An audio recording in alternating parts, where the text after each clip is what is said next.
नमस्कार मित्रांनो, स्वागत आहे आपल्या एका नवीन अपडेट व्हिडिओमध्ये। तर मित्रांनो, आपल्या सर्वांचा लाडका दशम हिंद केसरी बकासूर मित्रांनो मागच्या वाटर मैदानात पाहिला आणि मित्रांनो एका नवीन चेहऱ्यासोबत पळून आपल्या बकासूरने या वाटर मैदानात द्वितीय क्रमांक केला। तर मित्रांनो, आता आपल्या बकासूरचं पुढचं नियोजन काय आहे आणि नक्की कोणत्या मैदानात आपल्याला बकासूर पळताना दिसणार आहे आणि मित्रांनो त्याचा पायरा कोणत्या नदीबरोबर असू शकतो ते आपण आज या व्हिडिओमध्ये पुढे पाहणार आहे। तर मित्रांनो, त्याआधी जर आपण या चॅनलवर नवीन असाल तर चॅनलला सबस्क्राईब आणि मित्रांनो व्हिडिओला एक लाईक नक्की करा। तर मित्रांनो, MM नानांच्या वाढदिवसानिमित्त मित्रांनो 5 जून आणि मित्रांनो 6 जूनला अशी 2 मैदानं पार पडणार आहेत। मित्रांनो, पहिलं मैदान ओपनचं आहे आणि दुसरं मैदान एक आदत आणि एक बैलचं आहे।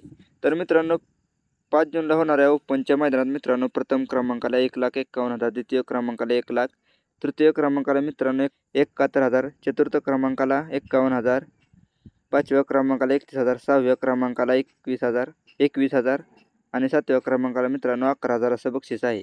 आणि मित्रांनो त्यानंतर 6 जूनला होणारं एक आदत एक बैलच्या मैदानात मित्रांनो प्रथम क्रमांकाला 1,00,000, द्वितीय क्रमांकाला 71,000, तृतीय क्रमांकाला 51,000, चतुर्थ क्रमांकाला 31,000, पाचव्या क्रमांकाला 21,000, सहाव्या क्रमांकाला 11,000 आणि मित्रांनो सातव्या क्रमांकाला 7,000 असं बक्षीस आहे। तर मित्रांनो या मैदानाचे ठिकाण मौजे पेटनाका, तालुका वाळवा, जिल्हा सांगली, वाघवाडी रोड। तर मित्रांनो या मैदानात आपल्या सर्वांचा लाडका दशम हिंद केसरी बकासूर मित्रांनो आपल्याला 100% पळताना दिसणार आहे।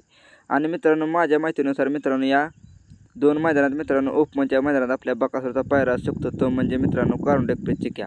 मित्रांनो ही जोडी अजूनपर्यंत पराजित झाली नाही, त्यामुळे मित्रांनो नक्कीच ही जोडी मित्रांनो आपल्याला या मैदानात पळताना दिसेल। त्यानंतर मित्रांनो आदतच्या मैदानात मित्रांनो आपल्याला जलवा आणि मित्रांनो बकासूर पळताना दिसू शकतो, कारण मित्रांनो मागच्या जयंत केसरी मैदानात आपल्याला बकासूर आणि जलवा पळताना दिसला होता आणि मित्रांनो त्या मैदानात अतिशय सुंदर आपली बकासूरची गाडी पळाली होती। तर मित्रांनो आपण सर्वजण मिळून आपल्या बकासूरला या मैदानासाठी शुभेच्छा देऊया। नक्कीच मित्रांनो आपला बकासूर या मैदानात दोन्ही पण मैदानात प्रथम क्रमांक आणि मित्रांनो अजून एक रेकॉर्ड आपल्या बकासूरच्या नावावर होईल हीच आपण सेवगिरी महाराजांनी प्रार्थना करूया।